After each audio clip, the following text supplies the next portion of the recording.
Hello and welcome back to Inquisitor Martyr. Last time we helped the Inquisitor, I can't remember his name, for the Ordo Xenos, defend the cogitator containing information on the Alpha Pariah. And now we get to find the mysterious Harlequin, and if you can see the mission title, Tyranid Menace, you can take a stab as to what we're going to encounter.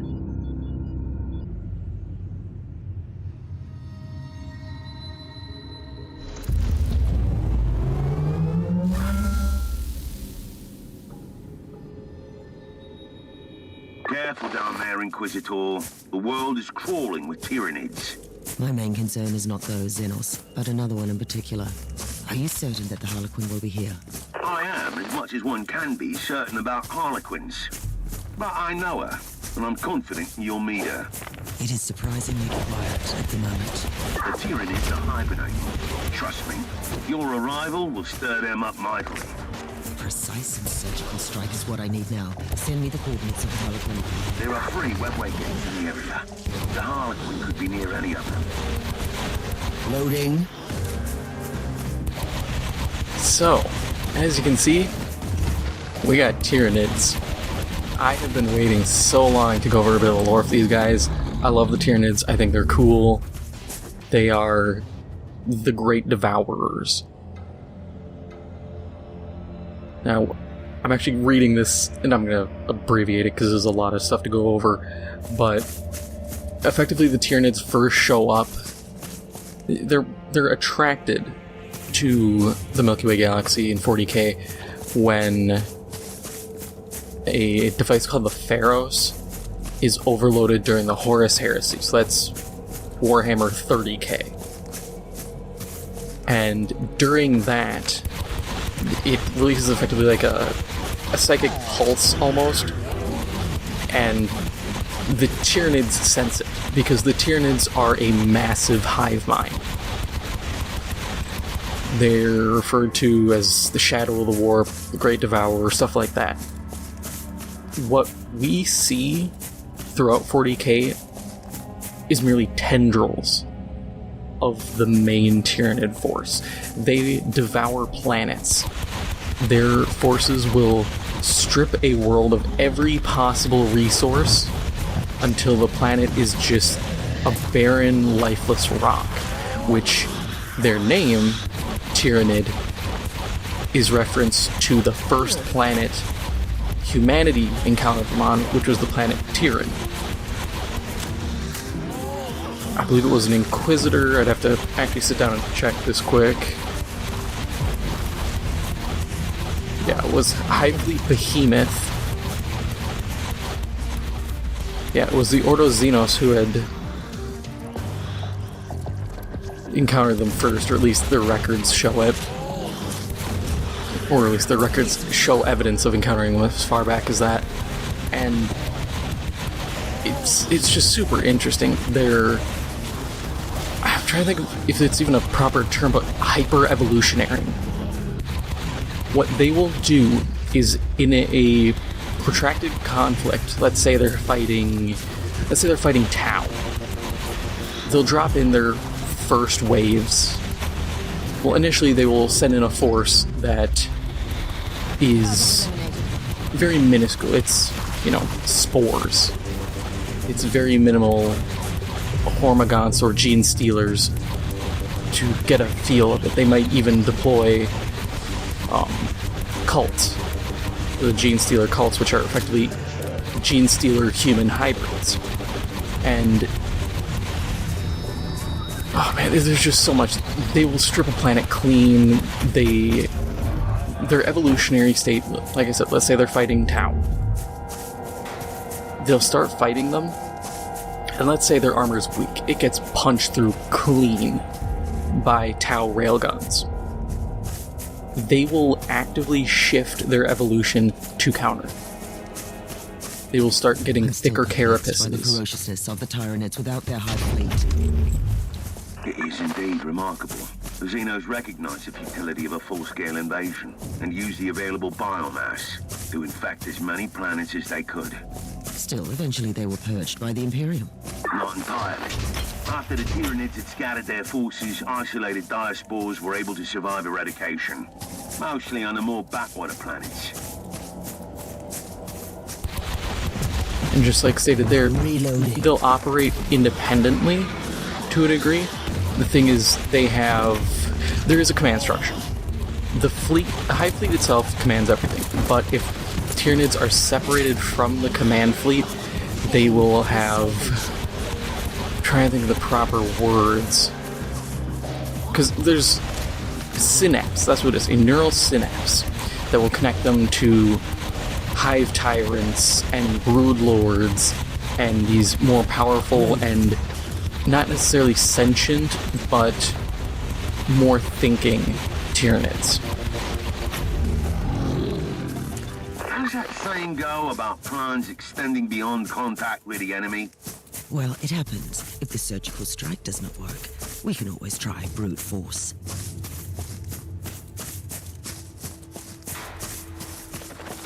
So there's this synapse, and I know within the game that can actually hurt them.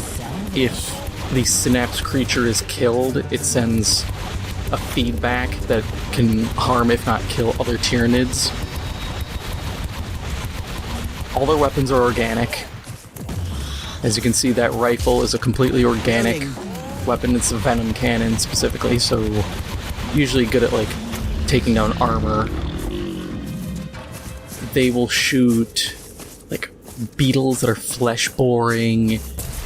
There's the barbed strangler, which shoots out like a seed pod almost that erupts into a web. It's the Tyranids are awesome. There's so much to them,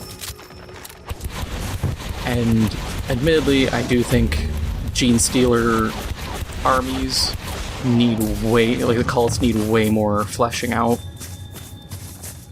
Because I know for the miniatures, like the rule set gives them, God, what is it?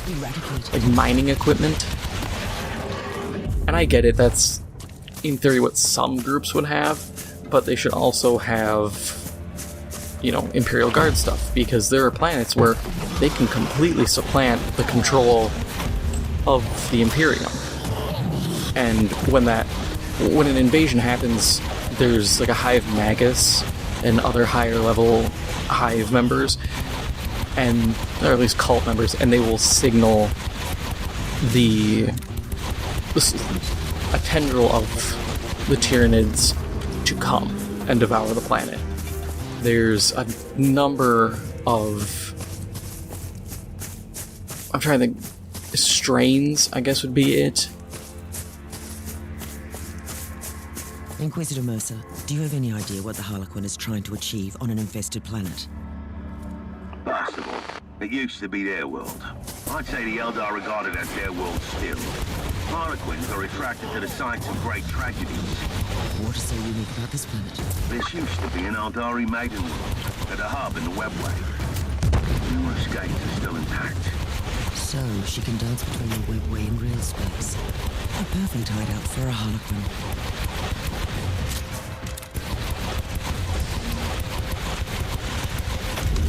But I guess it would be the Hive Fleet, specifically, because there's Kraken, Behemoth... Oh, man. There's a few of them. I'm actually going to take a second and pull up a list, because... Oh, that's all of... Okay.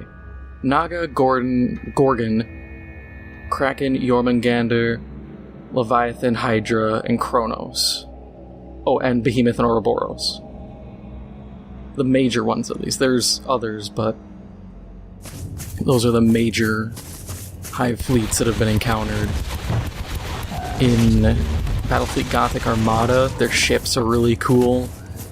They're just giant living organisms, essentially angry space whales, that can spit acid and effectively they can just ram into you and eat your ship. Yeah, and Raveners we're seeing, there's Hormagaunts, Termagants. Hormas are the melee meat shields. Termagants are ranged trash. Raveners and warriors are kind of the more elite, but not actually elites, because that's where, Neurothropes, Zonethropes, things like that come into play.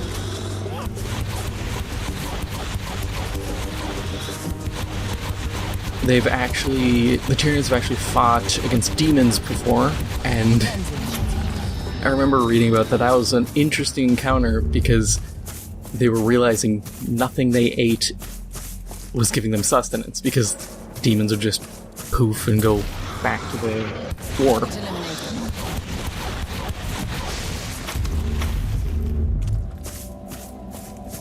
They've fought orcs before, and the orcs have a good old time because it's a big old fight for them. I will say, Dawn of War 2, I don't think fully did Tyranids justice. Simply because there's so many big units for Tyranids, and I feel like the game really misses out on getting that scale. I have troubling news. Judging by the Augur reconnaissance, the entire area is showing Tyranid activity on immense scale. That might be problematic. It sounds like I have to face a Xenos army. May I make a proposal? Why don't we recruit Noble Sakaradok, the pilot of the Crimson Wanderer, again? It is a sound idea, Captain, but he could be anywhere in the sector. Target eliminated. But yeah, Dawn of War 2 didn't really do them justice. They did a great job representing them. But things like the Ultimate Apocalypse mod for Dawn of War 1 really gives you that sense of scale, even if the maps are kind of meh. And the mod also did a great job of properly illustrating just how much of a horde army Tyranids are. They are far from... The closest thing would be orcs for a horde. Otherwise, maybe Imperial Guard. It's just less of a shooty blob and more of just a mix. But nothing compares, I think, to Tyranids in terms of how many you can just field. Menace of Talrathir. That's a... I can't even figure out what that is from trying to not die. Yeah, the Spore Mines. They're such a cool faction. I will say though, their models are super detailed, and it makes painting them kinda suck. Especially if it's like me, where I'm a perfectionist, because I look at them and I'm just thinking, damn, I'm never gonna do a good enough job to suit my expectations for these. That's why Necrons are great, because you can just slap a paint on there and be like, yep, they're metal, moving on. These guys you gotta get, good organic looking colors, and there's so many little grooves. They look great, but it's rough. Almost looks like a Carnifex.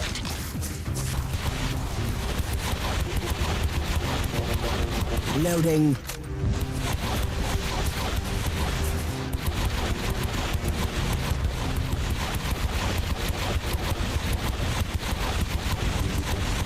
Loading.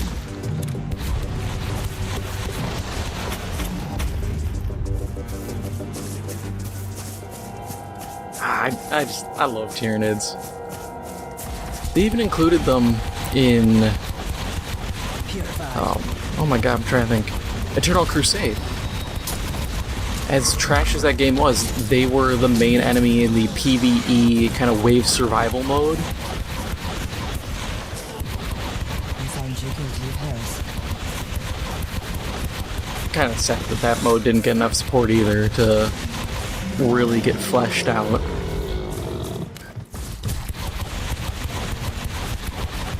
Target eliminated.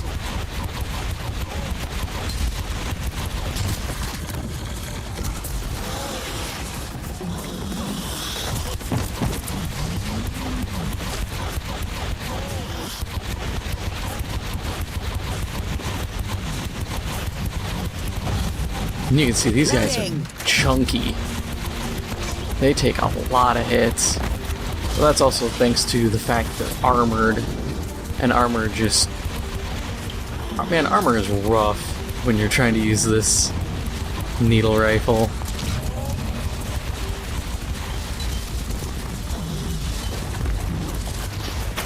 There we go. Get rid of the spore cyst.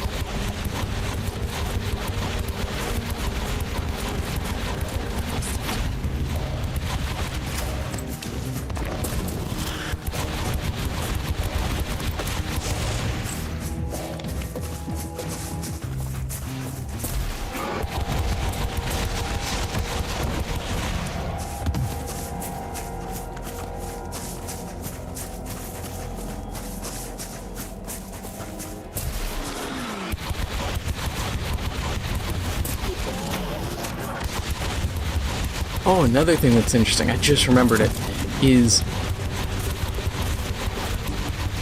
Tyranids work differently with the warp. Loading. And what I mean is, they don't travel through the warp. They move incredibly slow because they just float. They just go through space, they don't care. They drift between galaxies. But on top of that, they can block psychers. Like, if you're trying to use astropaths to communicate, they can simply just jam them, or they can in fact pretty much drive them insane with their just oppressive nature and force in the warp.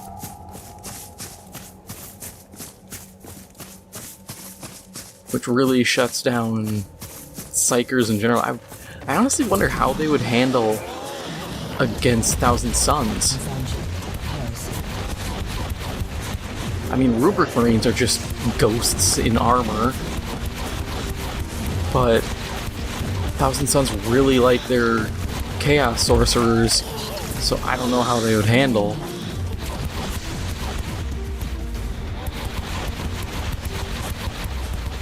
I'm sure Fabius Bile would kill to get his hands on some Tyranids to experiment with. God knows what he would figure out with them, but considering I recently read that there's the War of the Spider, which has him capturing some Primaris Marines, and he's effectively brewing up new improved chaos, which answered my question of what are they going to do with, you know, having Primaris Marines and no equivalent. Well, they're making an equivalent.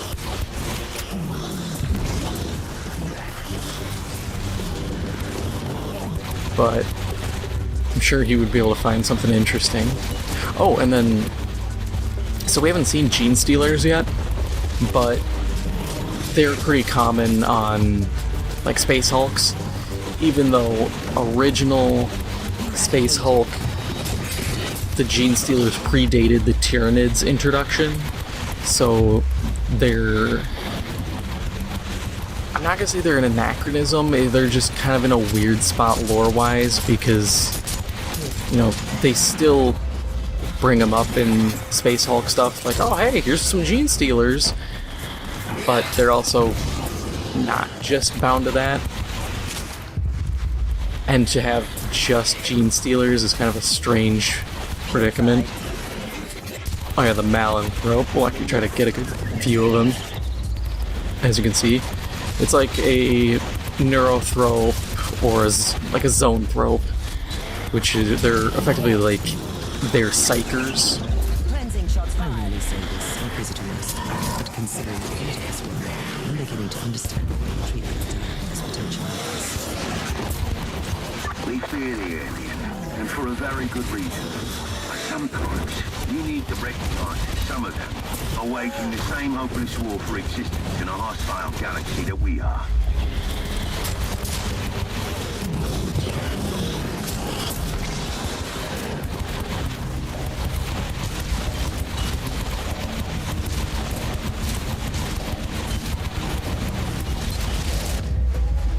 The Tyranids have gotten very far in the galaxy. They've managed to reach Macragge, which is the homeworld of the Ultramarines.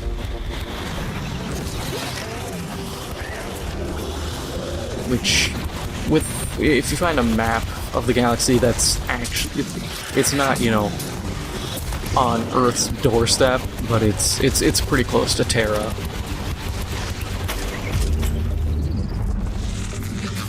I do appreciate the fact they don't do the dying psychic fart like every other psyker in this game does.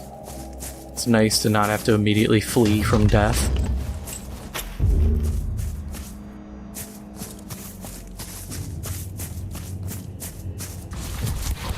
And a spore assist. God, there's so many of these things.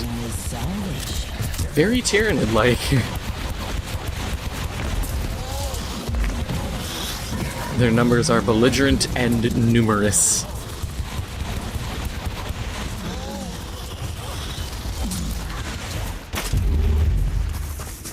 Man.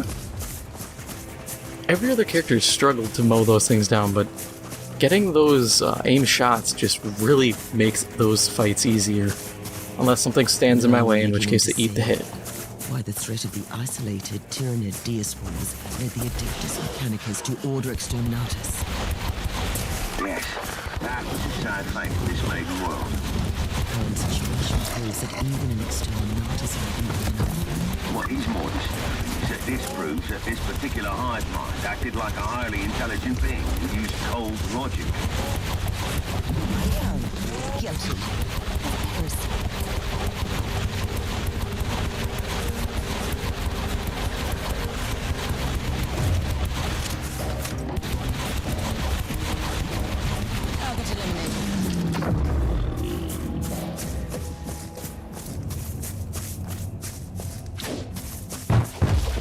Oh god, what is this? Oh, Zoanthrope. There we go. We even get Zoanthropes in here. And as you can see, it looks like he's buffing all of these, which is very dangerous. Fitting of a Zoanthrope. Not exactly the most combat capable outside of their abilities, but they're good synapse creatures.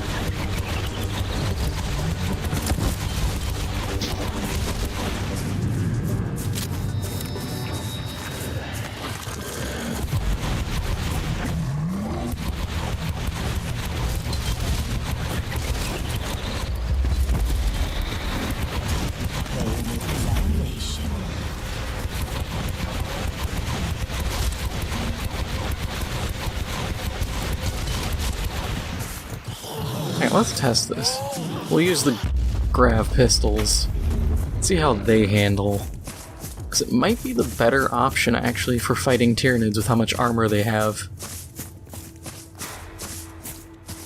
I feel like I have to experiment with this because I usually don't experiment with my builds.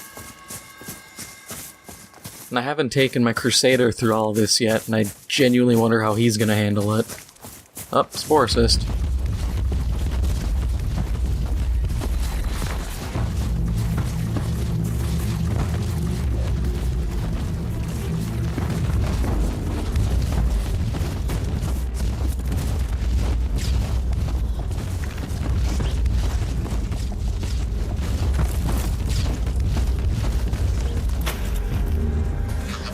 I gotta say, the knockback is really nice.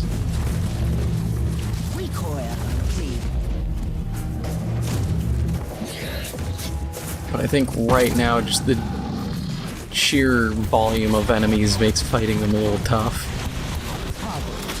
As you can see, all their like champion, or not their champions, their commander types all get summoning abilities. So you always are facing in this an endless swarm of enemies. I found you guilty of heresy.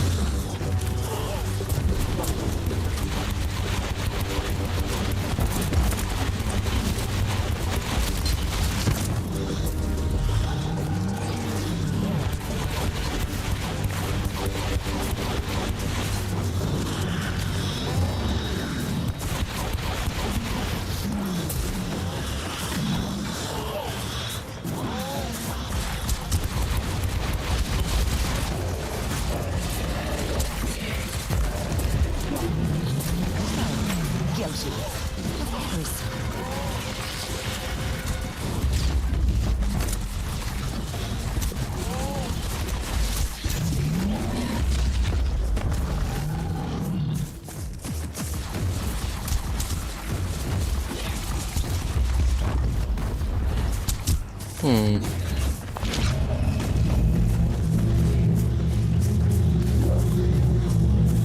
That worked out pretty well.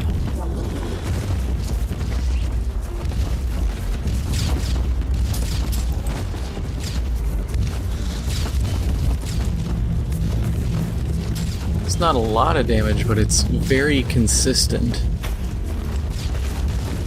I think that might be what I need right now, is just a lot of consistent damage I can put out.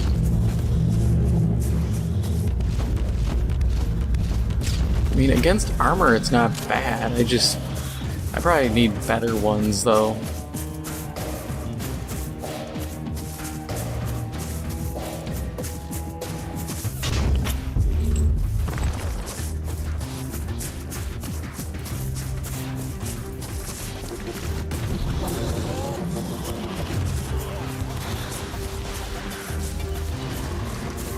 Aha, they got distracted. Now's my chance. Unless they start spawning more guys back in, then I'm kind of stuck again.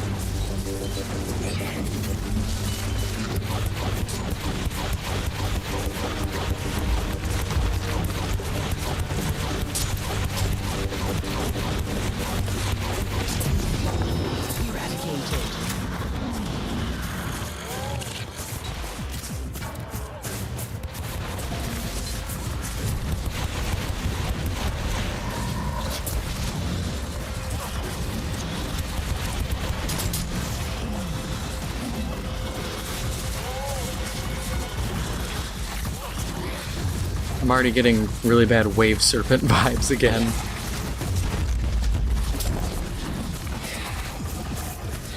Doesn't help that stupid Malanthrope can also shoot. Or the Spore Assist.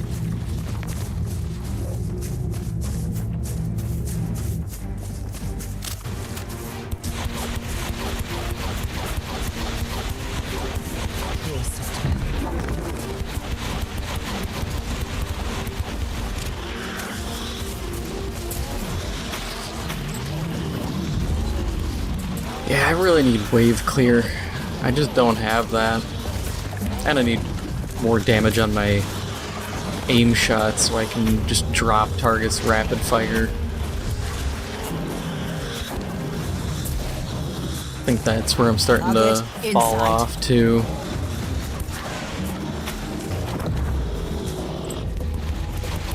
Yeah, 911 damage on that hit.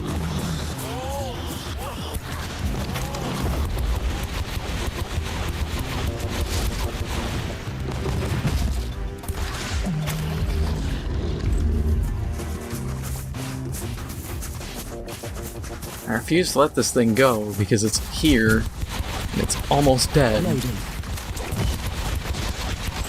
Finally. Fight took way longer than it really needed to. I'm skipping those guys. Forget it. They're trash.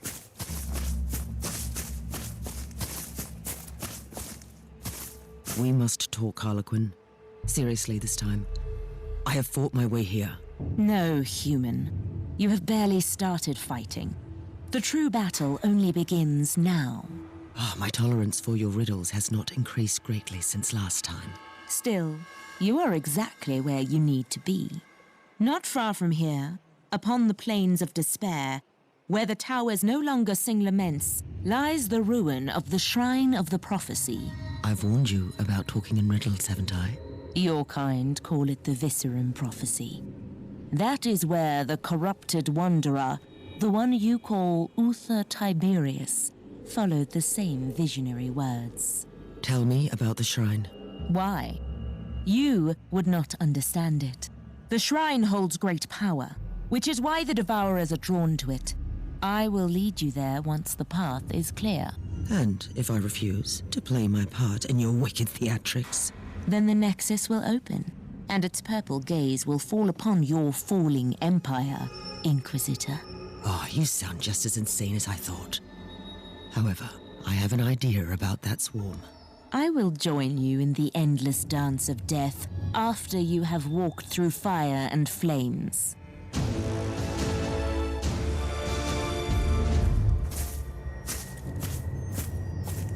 And that's all for now. If you enjoyed this episode, make sure to hit the like button. It helps out the channel a lot. And if you haven't already, make sure to hit the subscribe button. Thank you for watching, and I'll see you in the next one.